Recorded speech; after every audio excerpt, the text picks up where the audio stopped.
Hi, I'm Bobby Dave, CEO and founder of Coder Foundry, and sitting here in the tech capital of the world, Kernersville, North Carolina, Kevin. And there is some giant video game news that everyone is talking about. Like, just everyone's talking about this. You know, crazy. It's huge. Right? I know. It's huge. What a crazy night. It is the big news. Sony bought Destiny. Sony bought Destiny.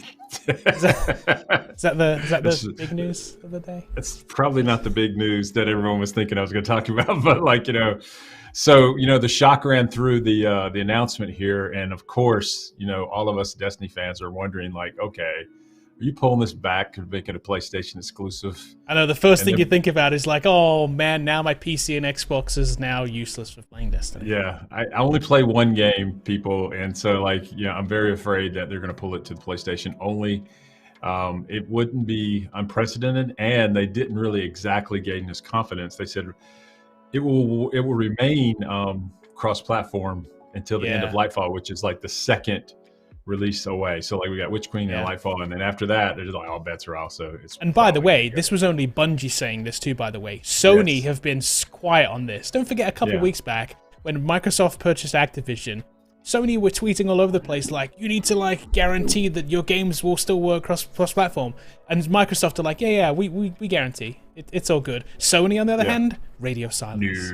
Nothing. Radio silence. Nothing. Saying nothing about Destiny. What I find funny about that is that they're tweeting about it knowing that, it's not like you go spend $4 billion on a Tuesday afternoon. Exactly. They knew this was coming. The contracts are in the works. They knew this was coming. They're giving Microsoft a hard time. They probably both knew that they were both making acquisitions, Right. But I do find it funny. They spent $3.6 billion, and Microsoft spent $69 billion or whatever it was. They're we could have got Bungie back for like a song and a dance. I mean, compared to what but don't forget, the Bungie thing right now is they've literally bought one game as it exists right now. Game. That's what they bought. One studio with a single game, that being Destiny. So we were talking about rights. That's what we were talking about. Sony buying it is different, because Sony buying it is also, they have a movie studio. Of course, they're thinking about making a Destiny TV show or movie or whatever it's going to be. Obviously, Microsoft doing the Halo thing right now. We all saw the Halo thing. If you haven't seen the Halo TV show thing, it's coming on Paramount. Go watch the thing. It's awesome. It's on YouTube. You can go watch the trailer. It looks really good. Visually looks cool. So we'll see what happens. Exactly. Can they tell the story? Can they make the characters work? I don't know. But it looks visually amazing. So will Master Chief talk? Exactly.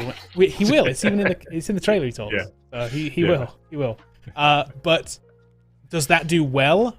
And if that does well, Sony are like jumping on this like Destiny lore thing with making a TV series. I would say we'll see it within a year, would be my guess.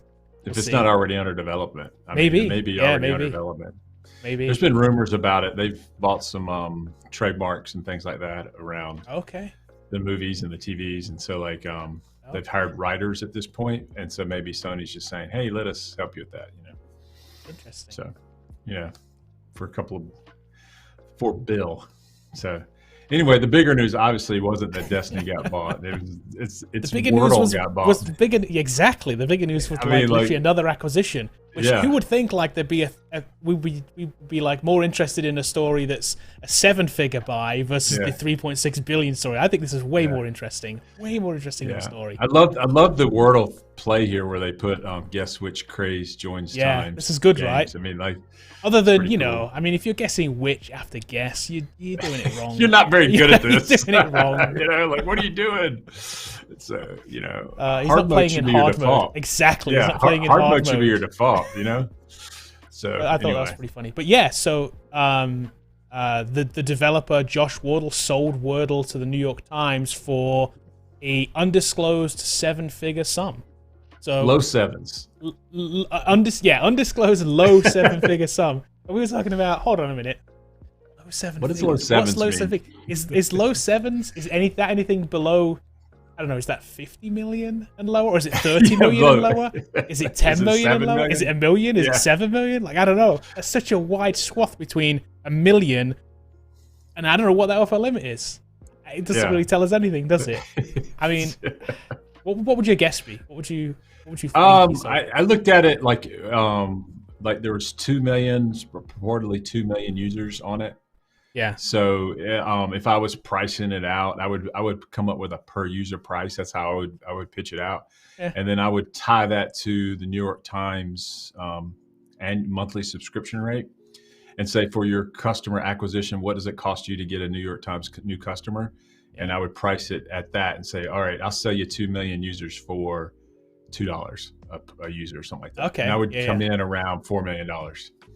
Okay. And then we would go down from there. And maybe I'm like wrong. Right. And the guy, Josh World's like, dude, I started at 20 million. I don't know what you're talking about. It was $5, like, maybe. But like, I don't know. Yeah. So that's kind of, and I imagine he got representation, like when you're doing this. I would assume so too. I'm sure he's happy with the deal. I mean, it's a 7-figure deal, period. I mean, if somebody, $1 million is a payday, dude. Exactly. Like, I would take $1 million. I mean, for this, for sure. Exactly. It is. So I actually subtitled this stream too, by the way. Basically, should you build Wordle for your portfolio? Because I thought that was an interesting thing. Like, obviously, we've seen a lot of clones and stuff. So people asked us that, and are we going to put it in our course and that kind of stuff?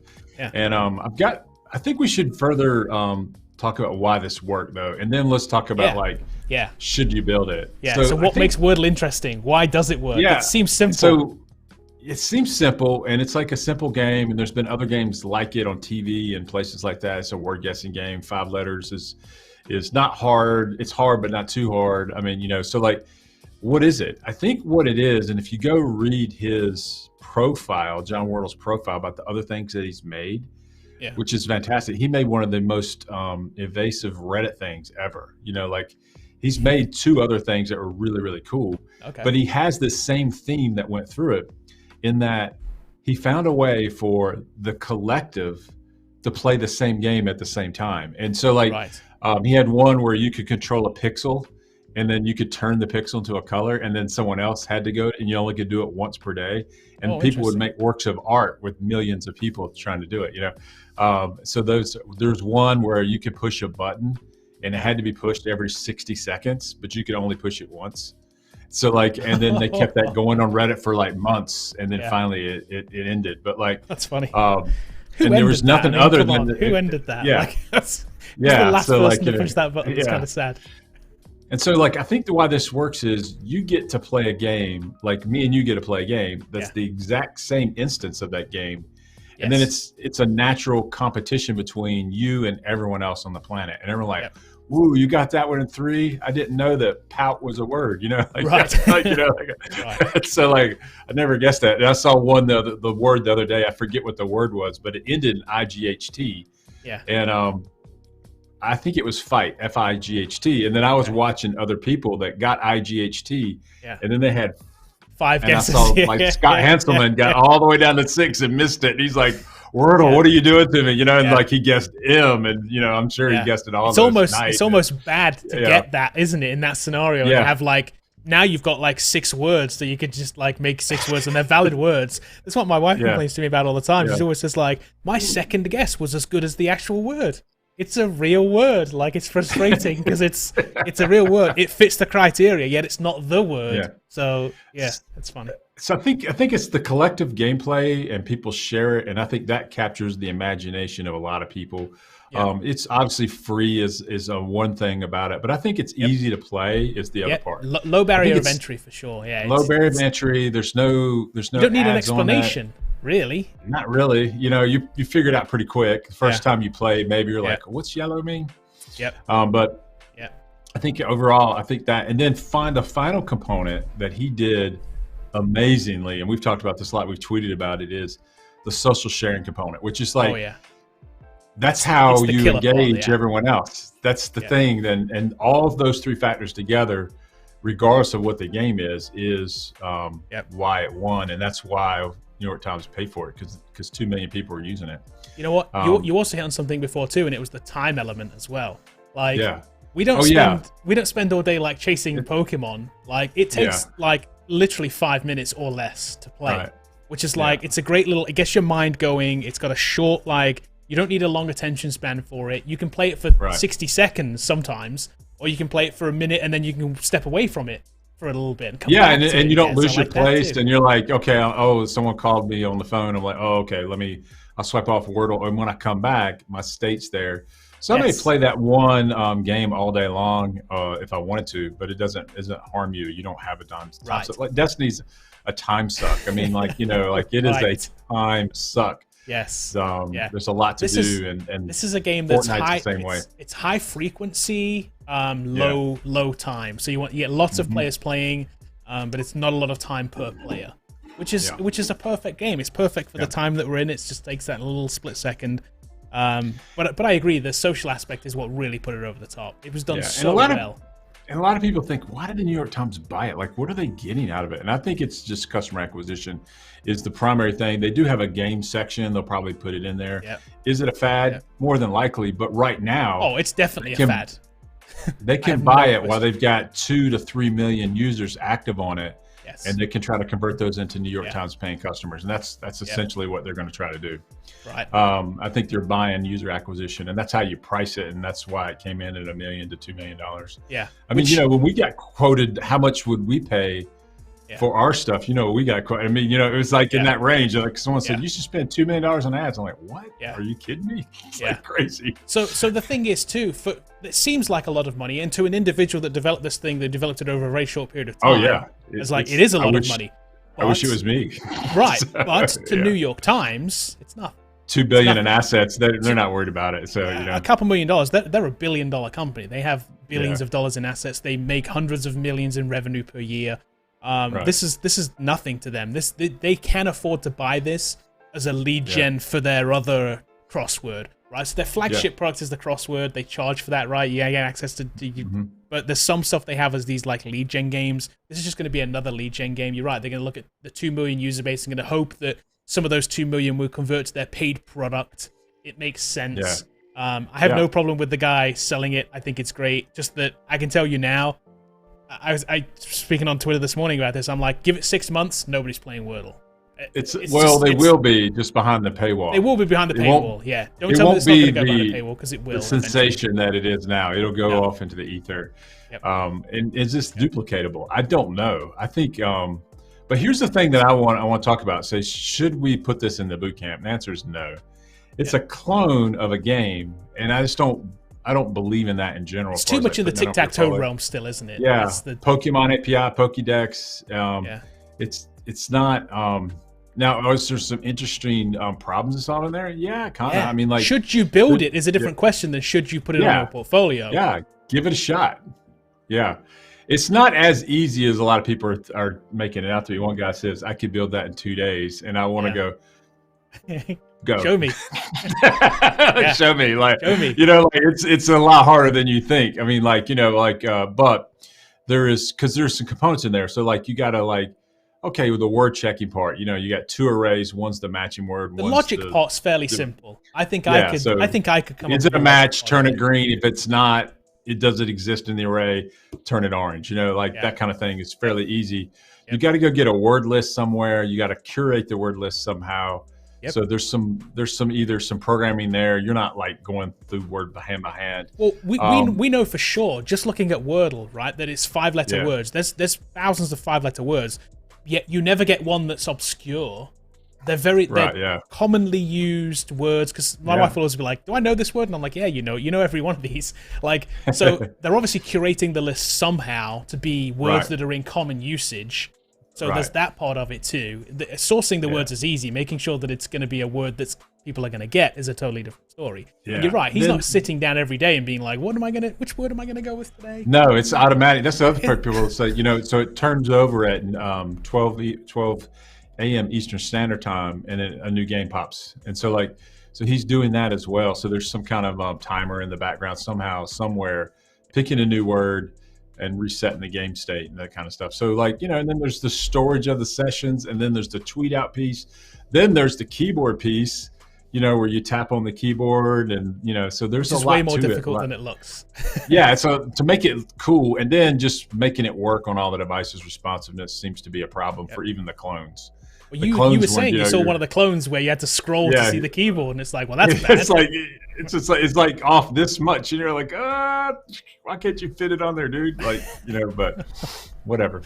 All right. Yeah. No, there's a lot of small usability. he used radio buttons, and they're just not super responsive, and so like it just takes up too much space, and like just attention to detail. It has a lot of small usability things which make it great. Yeah, there's nothing about it that you'd be like, wow, I would change that and make that difference. Like, oh no, that works exactly as you want it to. But yeah, it's all JavaScript, and there's a local storage component, as we talked about famously, and then there's a CSS front-end design component. There may be a back-end component somewhere that's doing the word picking, but I'm not sure. Did you ever look at what it was built with, by the way? I don't think I did. JavaScript. Is it JavaScript? I think it's all JavaScript. Yeah. It's all JavaScript. Front-end stuff. Yep. It's all written in JavaScript. Obviously, when it came out and we started playing it, of course, the first thing like Bobby's doing in the office, like, how does this work? Exactly. And we did make a video on it, by the way, because we know it uses local storage and you can technically cheat and get the answer in one, but you know, that's kind of boring. But I was surprised it was the answer was in local storage. I was surprised. Yeah. I thought it would have a. Well, that's because 99.9% of the population are never going to go and look there. Yeah, and probably John Wordle said, "Dude, it's free, man. Like, it's free. You want to cheat? Go ahead." But here's the thing, though. You know, so I looked at the social part that so we're talking about this morning too. The social part that tweets out is actually it's not an image. Well, it's actually a series of images. That's why you can copy and paste it into just about anywhere. So those images I noticed, they're little mini, the little mini SVGs. So, but they must be hosted somewhere though, right? So there is some kind of cost associated with hosting the images. I guess. Right? Yeah, I mean, put it on Netlify or something. I guess I don't know exactly how he's doing it. Exactly where they were hosted, but I mean, obviously, there's some hosting somewhere to get that part to work, which is interesting. So I wonder what his like bandwidth costs are for doing it. I wonder what that. Well, think about this: you download the game, and then it's all runs in the browser. So like after you do that, there is no bandwidth back and forth between it. So like, I would say it's very light, and you could push that to say Netlify and probably pay next to nothing to host something like Wordle. I wonder just with the volume though, because like once they get it, there's no server interaction. It's just running in the browser, so there's no back-end host or whatever or anything like that at all. So like it just. But I'm wondering even for the initial, like just getting it, is that like Oh, I wonder with 2 million versions of that, it's got to be something. 300K, something like that, maybe. I think. I bet you the downloads. I wonder. Small. Yeah, I wonder what the I've never thought about that. That's interesting. So I doubt it did anything to the bandwidth at all. So seemed to run flawlessly whatever he was doing. So definitely. I've never had an issue where I've gone there and it hasn't worked. Right. So that's kind of cool. So the question is, once it goes New York Times, you're going to continue to play? I'm not. Oh no, I'm not. I won't. Gonna... As soon as I click on my image on my thing and it doesn't take me there anymore, that's the day I maybe don't play it anymore. Yeah. I was wondering if even today on the news, people like have decided, like on the news of it being bought, that people decide, I'm not going to bother anymore. I bet you they see a drop off. Giving John Wordle a hard time, and like, man, we would all do that. Like, that's to me. Here's what I want to talk to the crowd here about. Like, this is another opportunity of some guy, because he knew how to code, had a payday in like 90 days. And so like now, can we all do this? It's really hard to make a game that millions of people use. But learning to code obviously it can be super lucrative, and getting $1 million payday, minimum million, it's a low 7 figures, whatever that means. It's either 1.5 million or 3 million or 30 million. I don't know what he got, but like, however he calculates low 7 figures, it's pretty interesting that you can do that. And so, if you're aspired to that, make another one, stick it out there, make something different. Yep. But I think hit those key components. We won't be adding it to the bootcamp. Nah, I don't think it's a good portfolio piece. I think one of the things that we do is a mortgage calc, I think is a better piece, even though it's probably technically not. It's not well, fun. There's some parts of it. Yeah, it's not fun. And there's some stuff that's maybe even harder, and some of it maybe even easier than Wordle. But like it solves a business problem. So I still go back to a lot of that where it's solving a business problem. It looks like you can imagine that person solving a business problem for you is kind of that's our view on portfolios. Yep. So kind of cool. Just going to throw this up here. Look, not a question or anything, but Zach got converted full-time employee for Dell. Nice. That's awesome. We know somebody else that works at Dell too. I just joined a volunteering group and now manage their social media. Another using advice you'll give me. Awesome. Yeah, Zach is a Coder Foundry graduate. He did really well in the bootcamp. Yeah. So that's kind of cool. Awesome. It's very cool. Yeah, it's cool that you got converted too, Zach. I like that. Yeah. That's awesome. I like the fact that you're passing it along too. Yeah, I love it. That's awesome. I love it. Good stuff.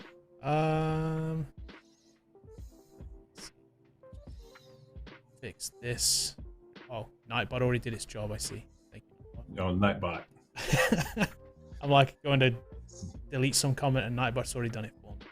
He's frisky. Nightbot is frisky today. It is. All right. He's on it. Let's see. Okay, let's do some questions. We have some questions. So we're gonna do some questions here from Clara to start off with. You took them from Discord. Thank you very much. Yeah, our Discord channel, which there's a lot of people in there. If you ever want to join Discord, go ahead. We'll leave you the link there. But we'll answer a question here from. Yep, the link is down in the description if you do want to join the Discord server too. This was a question. So these weren't questions that Clara had put in there, but she took them from there for us. So I thank you for that. So at what stage in Acquisition will be expected to develop an app from scratch? That's an interesting question.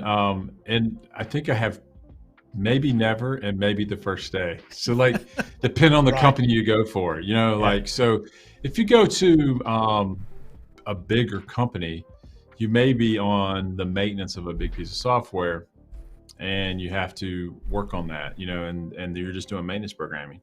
And there's nothing wrong with that at all. You may never, ever build something from scratch. You go to a bank, very rarely are they ever build anything just purely from scratch. I mean, like they're just usually working on systems they already have in production. And so it doesn't mean they never make anything new. It's just not every day they're making something new. So you may be on maintenance for a long time, and that's not a bad job at all, And then in some cases, when I worked at Aon Consulting, we built a health and welfare benefit system from scratch. And so that's what we did, and so and then I'm sure that there are people today, even today, 20 years later, working on some version of that as a maintenance. So right now. So I think it can go both ways. What stage, it doesn't really matter. When you're asked to do it, you go do it and then you figure it out. It's really not it's a little bit different concern. You got to go through your initial design phase, get your database right, get your UI right, make sure your user stories are correct and workflow and all that kind of stuff. But I think early on, if you get on a maintenance gig coming out as a junior programmer, that's the best case scenario in my opinion. Thing. Yeah. Yeah. It's because you may end up being like, you could be simpler. Developer number one at tiny startup company. Like they may want to go that route, right? Because probably not ideal from the company perspective, because they think they maybe think, oh, this task's easy. We'll just get somebody who is a junior to develop it. Yeah, so we'll just pay somebody 50 or 60. We don't need to hire the guy at 150. Like we'll save, we'll save $100,000 and we'll just go this route. So you may start that job and then be like, day one, you're literally the only person there developing it. So maybe you're doing the whole app from start. Yeah. I'd say embrace whatever you get and then do as best your ability as you can. All right, cool. Yep. That's a great question. Thanks, Claire. Let's see. Ridge Raider put one up too from Discord server as well. What are some ways to get our motivation back after a lapse of coding/learning? Somebody actually asked this. They basically went to the Discord server and said like, hey, I was building some stuff and the holidays happened and then now I'm like disenfranchised, whatever. Now I don't feel like doing it anymore. How do I get back to this? Yeah, so one of the things that I think does a disservice is 100 days of code, because I hear a lot of people like, I missed day 42 and they feel guilty about that. And so they just quit. So I don't think that if you lapse, or I don't know even what a lapse is, you miss 3 days, something like that, just get back on the horse and go back and do it. But here's what I do to every inbound student in our virtual bootcamp is I ask them in the interview process, what is your why? Why are you doing this? Why are you going to go through all the effort, especially intense bootcamp like Coder Foundry, which is like 9 hours a day, 5 days a week, probably 6 days a week, sometimes at night. I mean, it's intense for 3 straight months. Why would you do that? What are you doing it? And they all have various reasons. And I tell them to write that down on a Post-it note and stick it to their monitor so that when you want to quit and you want to give up, you read your why. And this is why I'm doing this. I could be doing this for my family. I'm doing it for a paycheck. I hate plumbing. I mean, there's a lot of reasons why this is happening. And so And I think if you figure out why you're doing it, you can always bring back your motivation, because you can get recentered and like, yeah, I need to get on this and go to do it. Same thing, like it's like anything else, losing weight or getting in shape, like, why are you doing this? If you're just doing it just to do it, we typically fail at those things. That's why New Year's resolutions fail, because like you just did it because of a time thing that everyone makes when I'm going to lose weight, but you don't really have a why you're doing that. The moment you have a heart attack, maybe that motivates you to say, okay, I need to like change my diet and change some things. And so maybe you're just not in the income bracket you want to be in. You're like, okay, coding is the way out. John Wordle proved that. Like, he's like, I made $1 million in 90 days.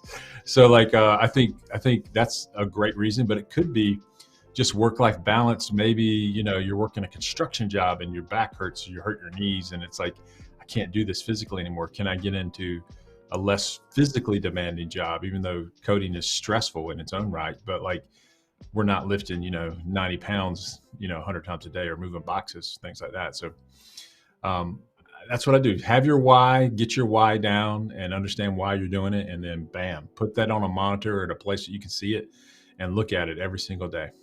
So that's what I would do. Hope that helps, Refrigerator.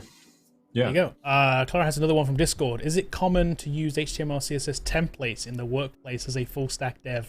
100%. 100%. Like, I think it's one of the most misunderstood things that when we say use templates, people think we're cheating or we're cheating the student, or like, and then I meet senior devs that can't take a template and carve it up and put it in place to save their life. And I'm like, dude, like, why can't you do that? Like, why are you changing the colors on the template? Like, what are you doing? Like, like just use the template and let's be done with that part and let's focus on the business side. And I think a lot of line of business apps built that way, that's what the business leaders want. But yeah, it has to look somewhat like our brand. I mean, can you get the red right? It's not customer facing, is it? Not necessarily. So like, put the logo in the corner, make sure it looks pretty decent, and roll it out.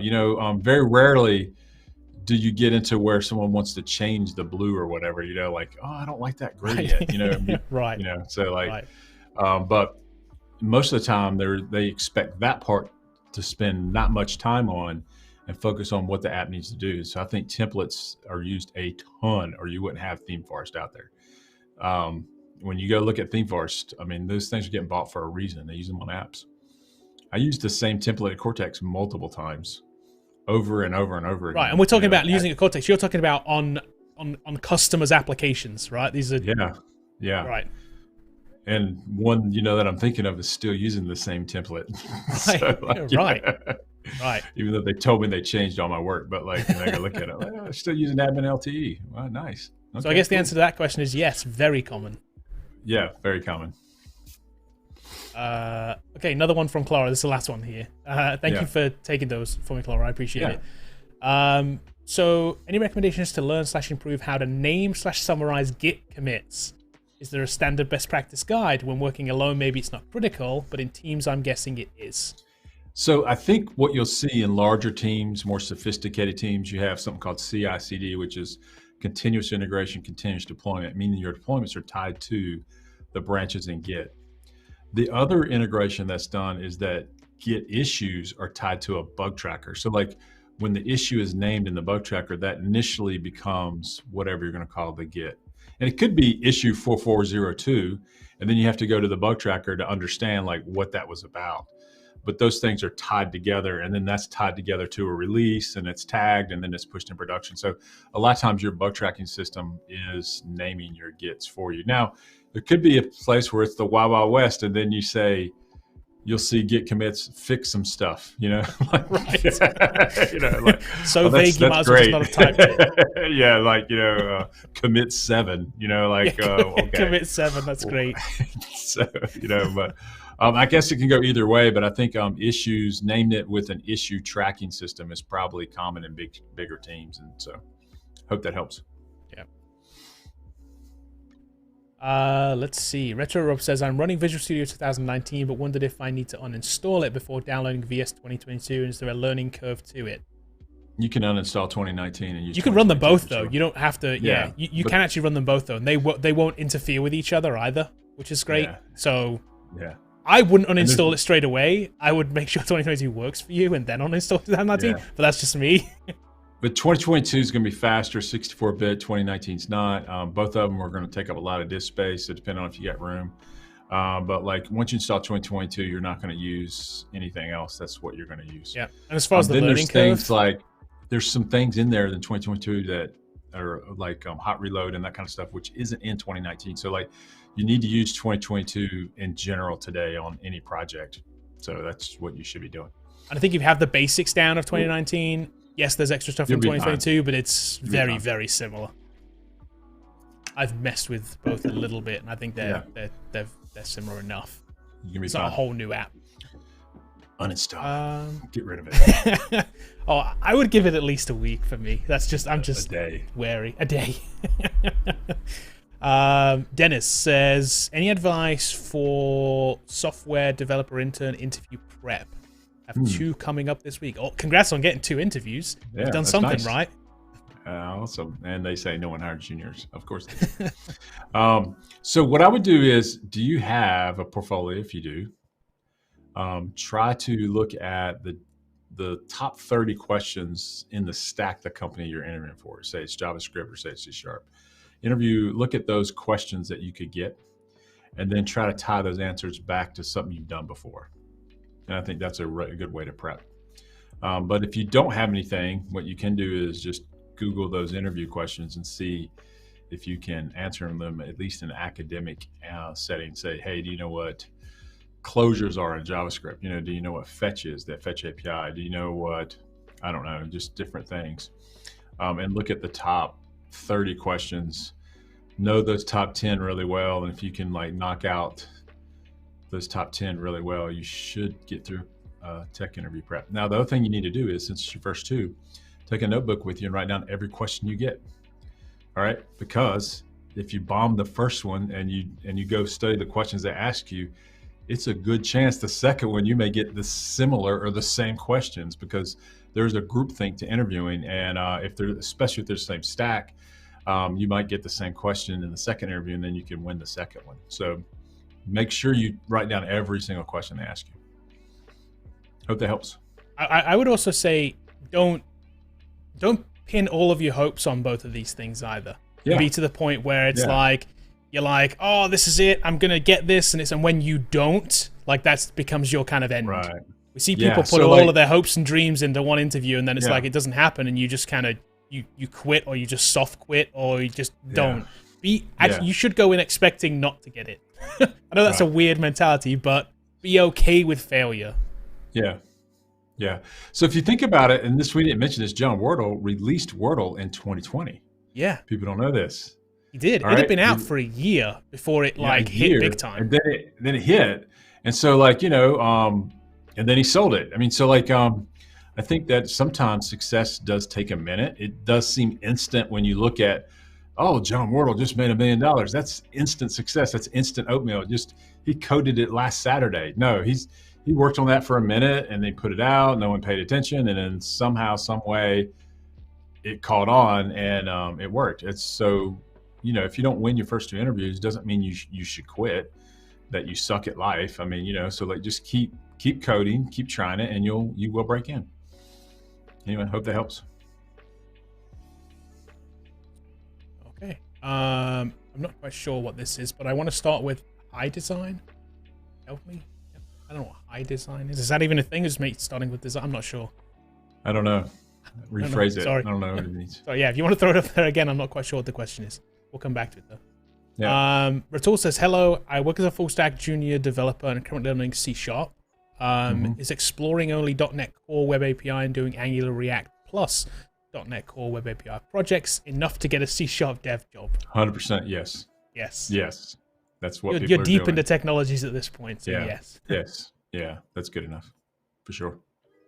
Now, you may see MVC. We still teach MVC here, but they're very similar, different types of controllers. The front end is obviously vastly different when you're looking at Angular React. I would pick one or the other. I wouldn't try to do both of them. Just pick one of those front end technologies with .NET Core Web API and you're golden. You'll be good. Okay. She likes the new video format. That's awesome. Thanks. Thank you. Yeah, Kevin's worked on it. We still got some other changes we want to make, but yeah, still we're working on it. Yeah, it's still a work in progress. We like it. I'm gonna change some other stuff up, but yeah, gotta keep it fresh. Robbie says, recently Rust lost 3 of their core team. I'm starting to see more value in C# for long-term viability. What do you think of the value of something mainstream versus open source languages? I've been preaching this for years, and I keep telling people, like, when you look, it doesn't mean Rust has its place, because Rust is a different type of language than C# is.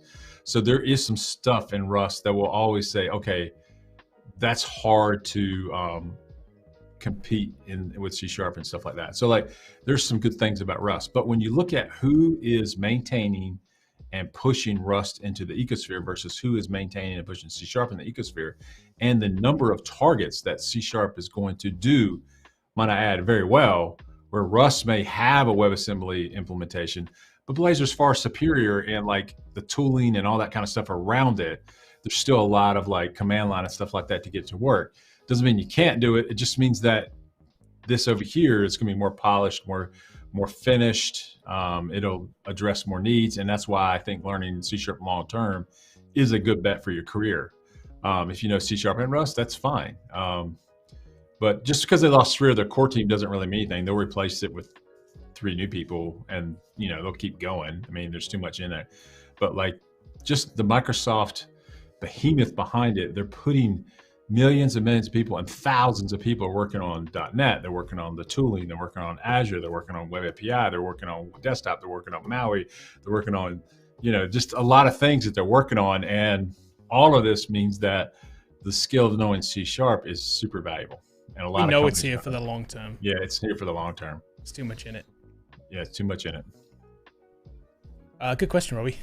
Victor says, in my last semester of CIS, awesome, congratulations. What is going to put me ahead of the game when looking for employment after graduation? I love this question. Build a portfolio. Yeah, you'll find. I bet you most of your peers don't have one, and you probably didn't build one in college, because we've seen college grads and they don't have them. You're going to need one, and so we're going to address that in short order to show you kind of what you should be doing. We'll release some content in around that. But build a portfolio is, I think, LinkedIn would be the #1 thing to do. Okay, so that's the #1 thing to do. It's the easiest thing to do too. So get a complete LinkedIn portfolio put together. Second, have a portfolio of projects. So think about this. LinkedIn is a way for you to get noticed. All right, like, oh, Victor just graduated from college. Let me check him out. And you look at his LinkedIn profile. Oh, cool. Especially if you have keywords of languages and stacks, then the recruiter finds you a lot easier. But then once they find you, what's going to separate you from the 10 other or 100 other people that they're looking at? You have a portfolio link that has proof of work in it. Right. And that's where the portfolio becomes more valuable than the LinkedIn profile is just like, that's the sign on the edge of the door. But when someone comes into the store, can you deliver the goods? Like, do you actually have chocolate chip cookies in here? It says, all, cake and all things yummy. Is the cake yummy? And then you go in and you try it out. That's LinkedIn. And then you come in, your portfolio is sitting there and you've got your baked goods out there and you're like, okay, this is what I can do. And I think that's what gets you to the interview stage. Then when you get to the interview stage, now you have, hey, I looked at your portfolio. Tell me about that project. Boom, you win. Because now you're talking about the things that you built and it shows you that you know how to code. Everyone else is, hey, I took a data structures and algorithms class in college and I really liked it. Right. I did well. I got all the answers. I did well. I made straight A's in, Eller's algorithm, okay. Yeah. Information. They're going to be like, well, that's okay. We don't do that fantastic. Here. What have you built? Fantastic. That's amazing. Hey, can you build a website? Maybe. I've done it in different parts because that's how. Yeah, different parts. Yeah. I did a database class where I did that, and I did a UI class. I had a JavaScript class too. Right. I didn't throw it all together, but right. It's funny. Exactly. I spoke on a Twitter space last Friday, and there was a recruiter in the space. They were based in the UK, not in the US, but very similar advice. Yeah. She told me two things that we've talked about here a lot. One, LinkedIn. If you're not on LinkedIn, you basically don't exist to the recruiter. I asked her where she sourced her people for the jobs from? LinkedIn. Predominantly LinkedIn. It was 90% LinkedIn. It's like pretty much just use LinkedIn. I also asked her what she looks for on LinkedIn. It's like, would you go and what if they just had a GitHub? Would you know what to do with that? She's like, nope. Wouldn't know what to do with this. Like, if they have stuff I can look at, then I can tell. And I'm like, oh, published like a portfolio with published apps. Yes. So she basically validated the whole thing for me. That's another recruiter. That's probably the 4th recruiter I've spoken to that's validated exactly the same things. This happened on a Twitter space on Friday. So it's like, yeah, what you're saying is 100% true, even from the recruiter's perspective. So listen to me, Victor. Build a portfolio, put some projects on it, show it off. That's what you need to do. Build a LinkedIn too. All right, cool. Here's it's kind of related question, so I'm going to get a little bit out of order because some portfolio questions. Where to host or display your portfolio? We use 2 hosts here at Code Foundry. The first one for front-end only projects, which are static, which could be JavaScript, HTML. We use Netlify.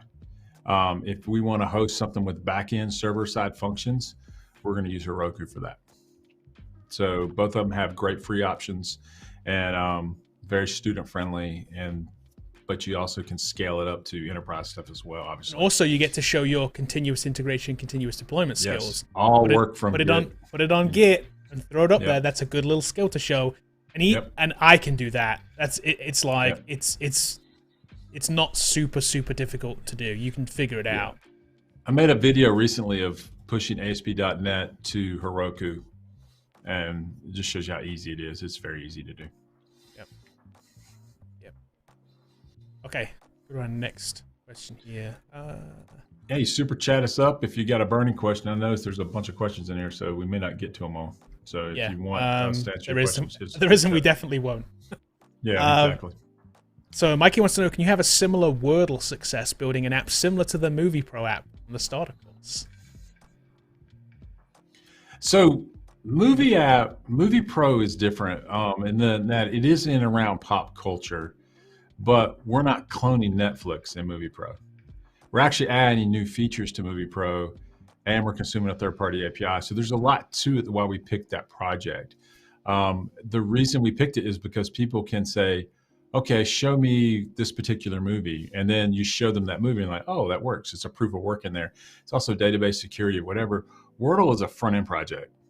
And it's not seen as businessy as Movie Pro is because people know Netflix is a thing, Amazon Prime is a thing. I mean, like they know that these are business-facing apps, and you may be working for one of those companies. So Movie Pro makes sense. Like you definitely want to show Movie Pro if you're going to Amazon Prime Video and interviewing for a job or Netflix. You definitely want to show that. I mean, so like there's a lot to Movie Pro that makes it a good app to build. And there's also a lot of hybrid, like we're storing some stuff, and we're using the API in conjunction. So there's a lot to it. Wordle's far too simple and too gamey to be kind of relevant, I think, as a great portfolio piece. Should you build it? Yeah, see if you can build it. Should it be the number one thing on your portfolio? Absolutely not.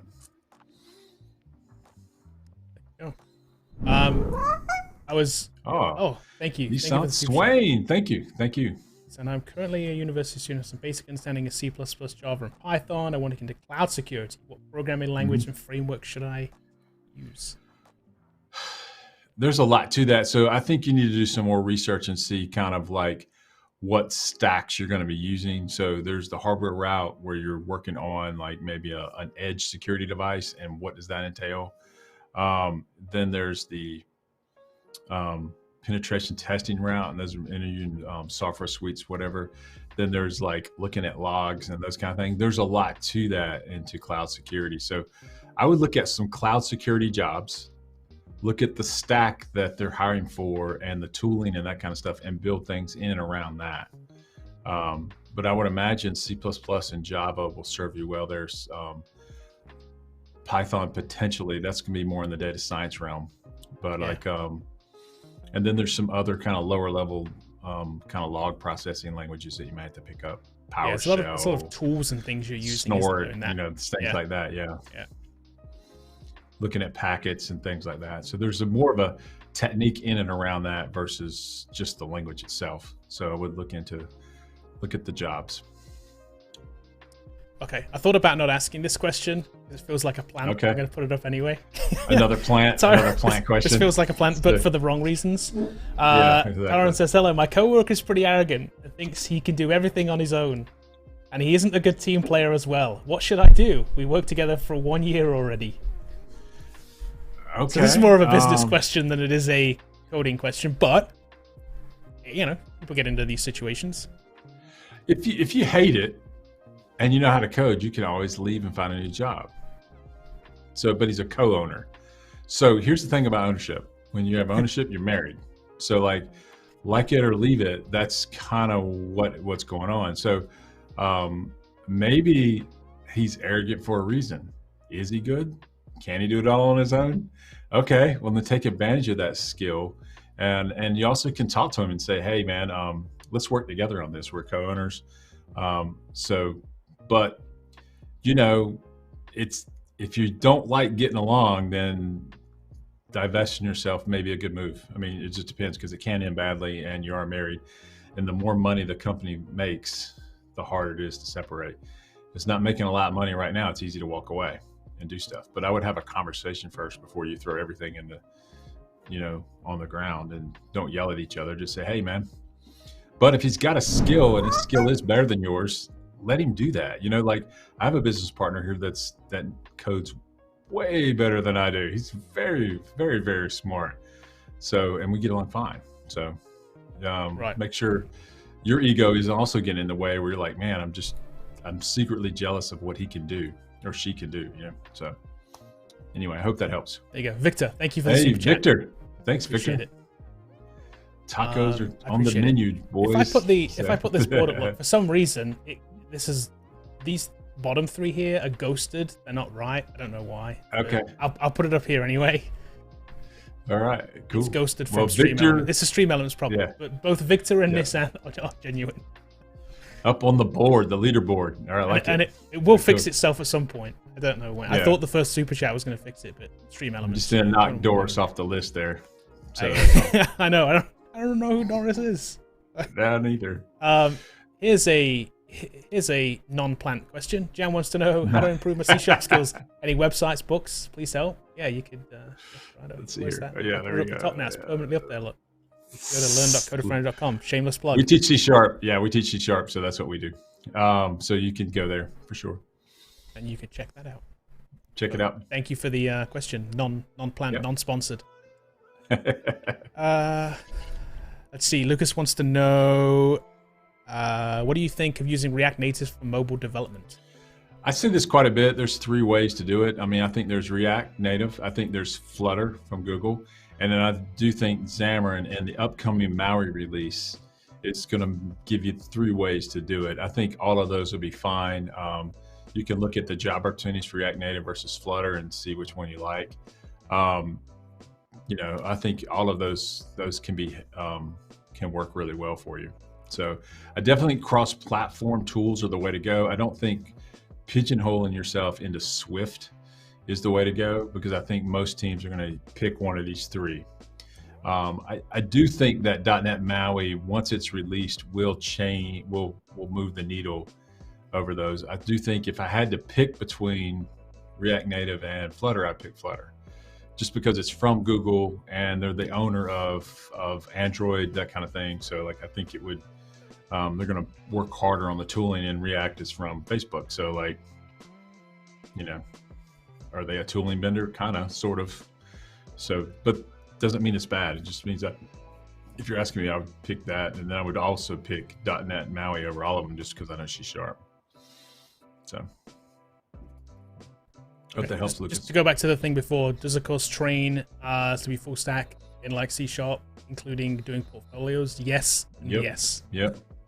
Again, you can go check it out up here, learn.codefoundry.com. Yeah. But he also had a question too. Yeah. So question was, when learning to code, it might be the same answer. How to find projects for your portfolio if you don't have any clients yet? So you want to be a freelancer. So like, I think that's a common misbelief that if I build a project that somehow it has to be in production and clients use it. I think that's a myth. I don't think that's true. I think you build a project that could be used for clients and you show it off. Say, hey, this is what I can build. It doesn't need to have a user install base for you to get a full-time job somewhere. In fact, I mean, if you had a user install base, why would you be interviewing anyway? So like, it depends on what you want to do. But if you take our course, you'll build 3 projects with us in C# and then multiple JavaScript front-end projects as well. So you'll have enough varied projects to be able to put that on your portfolio and land a job with. So is that Idris Elba in his profile picture there? What's that from? Yeah, it's from, it's not. It's the guy from Call of Duty. It's really small from Call of Duty. Oh. It's from, it's the guy from, he's the actor. Oh man, what is he in? He's in the Idris Elba thing. What's the TV show? The Philadelphia drug show? No. Oh, Wire? Philadelphia, The Wire. Yeah. I haven't seen The Wire. He's that guy. Yeah, well, he's that guy. Okay, I forget. cool. But yeah, he's, I think that's who it is anyway. He was a character in latest Call of Duty. So. Okay, cool. Let me see. Oh, here's an interesting thing. That's why we're talking about portfolios. My friend told me portfolios don't matter after you have worked for multiple years. Yeah, because he doesn't want to build one.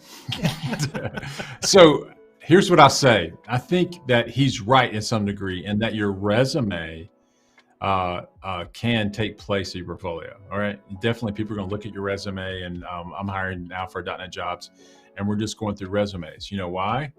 Because none of them have portfolios.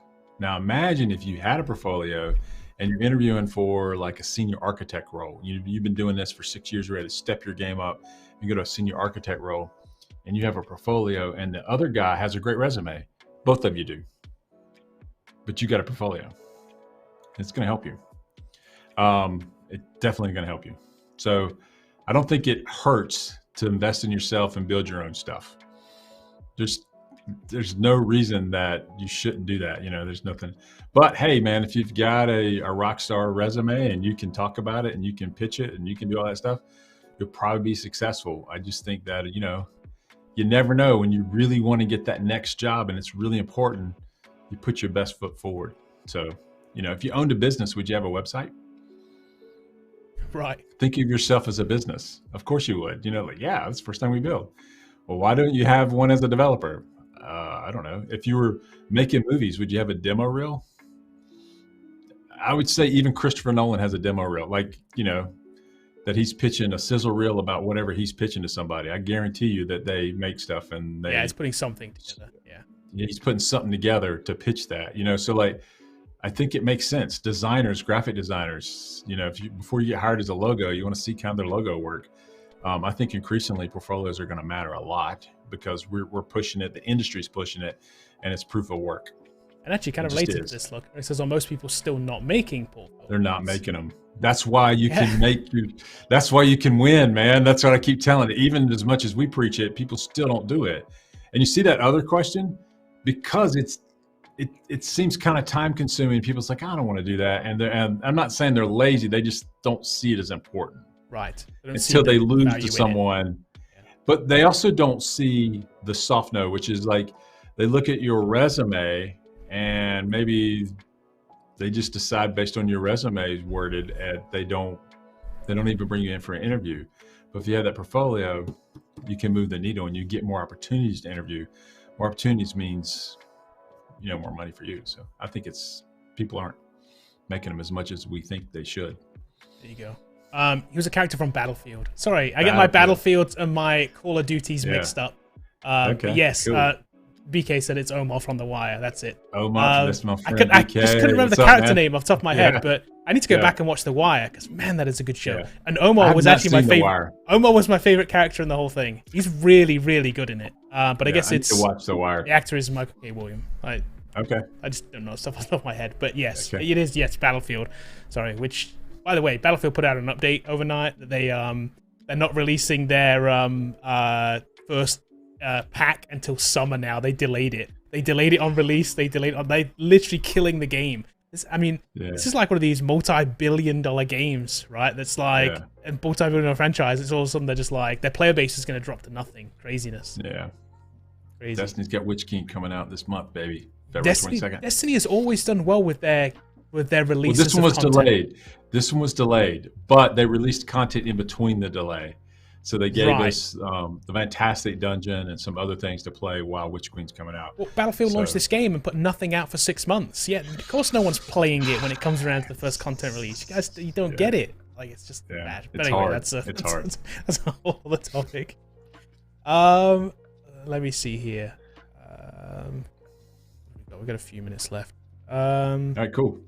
Yeah, we've got a few minutes. If you got a super chat, do it now so we can get you in before we leave. And then if not, we'll roll. By the way, BK, I'll get to this question. And BK, I just noticed a question you put down in there. But like, we talk on Twitter, me and BK, we direct message each other. He went to our boot camp and we've stayed in touch. I do know that he just got a role like 2 or 3 weeks ago. And yes, he uses it and he shows the bug tracker and they basically says, that's impressive. That's what got him the gig. I mean, like, otherwise you don't know what's going to happen. Hold on, did BK already move on to a second gig? Yes, yeah. Okay. Congratulations. I didn't notice. That's awesome. Yeah. Congrats, BK. I love it. So, and that portfolio still pays off. So, it's on his second role, it's still using it, man. Like, that's what you do. It works. That's awesome. Because no one else has one. I mean, that's just crazy. Right. Okay, so let's get to this. Do you think web development will die in the near future? Not die, but I mean less demand in the future, since everyone is diving into and making a career out of it. Not everyone is, man. Yeah. I mean, it seems like it because you're. It's like because you're in a bubble. Yeah. Yeah, you're in the bubble of like where everyone's trying to do it, but like, I mean, no way. Like, so think about this. Do you think things will be more or less connected in the future? Right. Are we literally going to have a screen shift happen here soon with AR and VR where everybody needs new apps? We are. Yes, we are. Like it or not, we are. And the underpinning of that will still be for the foreseeable future is some form of HTTP or HTTP3, which is just web protocols. Like, so because that's the way devices that are disconnected communicate over the internet. Now, will we be building websites? It doesn't really matter. Will we build AR apps? Yeah. So the type of things that you build may be different. We may not use HTML in 30 years from now. We may be using something else, but we're always going to be building applications. So no, it's not. And web development in general isn't any way, shape, or form going to die. If it was, mobile would have killed it because everyone has a mobile phone, but it didn't. It actually increased what we do. In fact, people are trying to say, what are ways that we can get around mobile development with progressive web apps and responsive web development so I don't have to go through the process of like building and putting something in the store? So like, there's a lot of that going on in and around that. And then eventually, I think the mobile device as we see it is going to change. That's the big screen shift when we change over to glasses and our screens are in our glasses. What do we use to build that? Would that be web technologies, HTML, or will it be something else? I think it'll be something else. Yeah. So this myth of like saturation, it's been a myth for forever, literally forever. As long as we've been talking about web development, people have been like, "There's too many and not enough." Like, no, it's the other way around. Look at the statistics. All right, let's just pull up Indeed, and just type in C# developer, and let's pull it up and just show them. This is just one language, one small language, C# all over the U.S. because we don't know where you live. If I can type. Let's just see. That is 98,000. Yeah, 98,000. There isn't enough people to do that right now. Most of these jobs will probably go unfilled. Now, if there's some duplicates in there, but like you can tell there's that a lot. There's a lot. A lot of remote in here too, by the way. Now, that's remote's the thing. Then the hybrid remote's the thing. We're seeing that lately in the last couple of weeks. So I just think that it's always going to be in demand. It's going to be more or less connected, which means there's more things to build, which means you need more developers. People will age out, they'll retire, and that means new developers need to come in. But the retirement isn't really the issue. It's just the sheer volume of things being built. Just everything is being built. So like, do you still see manual processes as you're in your everyday life that could be automated? Yes. Way too many all the time. Yeah. Somebody needs to look at logistics already. Somebody, yeah, logistics. Please make decent logistics software. Yeah, yeah. So if you ever take a freight from somebody, they're still using 3-paper carbon. They're like, what are we doing here? Yes, UPS and FedEx has it pretty much automated, but the other ones, mom and pop courier down the road doesn't. Yeah, he's just like, here's your bill of lading. Like it's kind of crazy. There's a lot of room for improvement there. And then even when you look at a hospital, you go in a hospital, and if you go from one department, like let's say you had 3 doctor's appointments, you had your doctor, and then you go to your heart specialist or something like that, and you go to the weight loss specialist. What do they ask you? You have to fill out the same freaking form every time, and you're in the same hospital system. Why? Because none of them are connected, and they should be. Even with systems like Epic, it's just all kind of, so there's still opportunities there to do it. And heck, build Wordle. There you go. You feel like, you can always build your own thing and make something. So like, it's kind of crazy. I mean, even in well-established arenas like QuickBooks, every day there's a QuickBooks competitor popping up that says, hey, we can do accounting and payroll better. And you think that would be a solved thing and like they would own it, but they don't. And people, build things better and newer and faster, and they just win. So like, it's always going to be, software development is the thing in the future. And we see that happen on every level, don't we? Too. We saw like even from the biggest companies, like where's Yahoo today?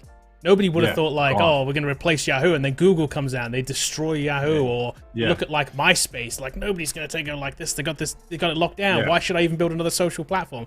Facebook comes along. Trust me, there'll be something else after Facebook too. People are like disenfranchised with that at the moment, so there'll be something else. Meta, whatever you want to call it. Yes, even on every level. So on smaller levels, that happens too. Right. So I think we're right. Yeah. Let's talk about this one last thing too. Then, when do you predict the AI?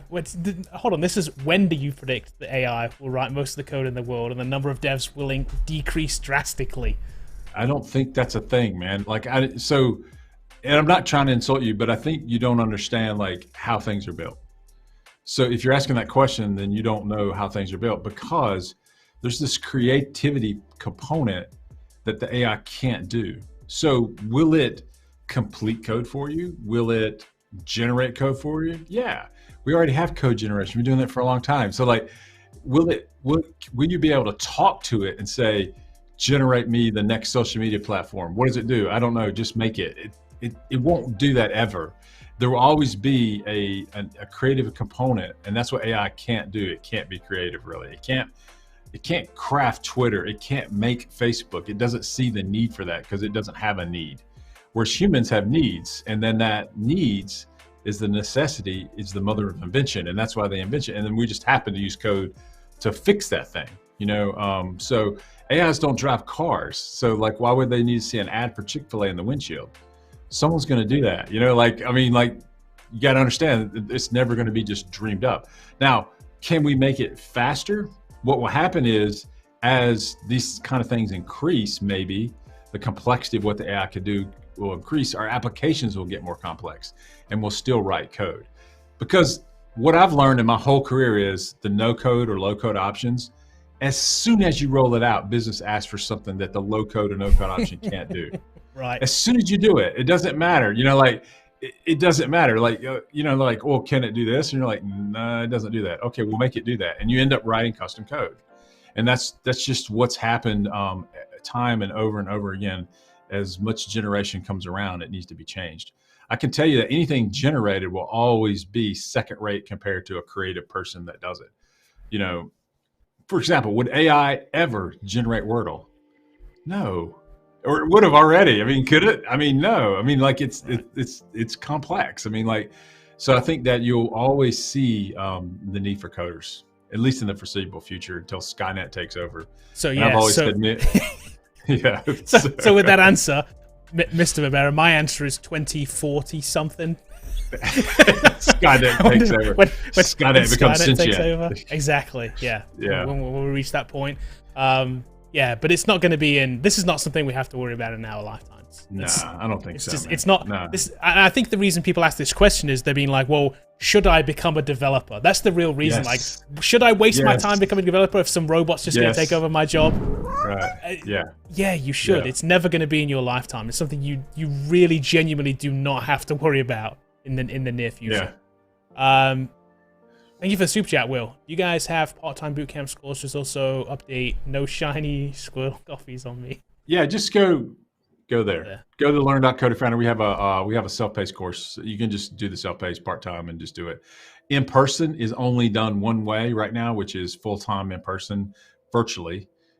So you attend virtually, but it's 9 hours a day with the instructor. So like, there's nothing that can replace that, but the best next option we try to do is the self-paced course and the score channels. We've done part-time when we were in person. We've done part-time in the past. They never work out as good. It's something about not being as immersed in it, and it just doesn't work out as well. And then you have to extend your teaching schedule from like 12 weeks to like 36 weeks, and it just doesn't work out. You know, where people want to commit a whole year of their life to doing this, it's just hard to do. So putting it over a longer period of time, we just see more people quit, don't we? People quit, and it's harder to do. When it's self-paced and it's on your own time, you feel like you can do it, as little or as much as you like. If you need to take off a few days to not do it, you can. If you want to cram it all into a week, you can. But even a part-time, you got to be there Tuesday, Thursday, Saturday for any number of weeks. And the more weeks you do, the more life happens. And the more life happens, the more things you just say, oh, I got to discontinue this at this point. So we try to compress it down to 12 weeks so that life doesn't get in the way over 3 months. And you learn at a faster rate because you're immersed in it. We think it's a better way to do it. Oh, right, we're a little bit past. We have a million questions today. I'm over exaggerating with the million, but there's a lot. So get the low 7 figures questions. I guess. Sorry if we didn't get to your question. I know a lot of these at the end here we weren't able to get to. Come back on Thursday. We will be here again. We're here every Tuesday, Thursday, the same time. I say most. Yeah, give us some like. Sometimes we're not here, but mostly we're here. We're here 9 times out of 10. Yeah, we're closing in on 80,000 subs. Give us a sub, if you're not a subscriber. Yep. Yeah, subscribe, turn on the bell, and then when we go live, you get that notification, and come and ask your question next time. If you're here earlier in the time, we tend to get the ones that are earlier. So if you come earlier, closer to noon our time, we'll be here. We just do as many as we can. So thank you for all the questions today. We appreciate it. Yeah, thanks a lot. Thanks for hanging out. All right, guys, keep coding. We'll see you later.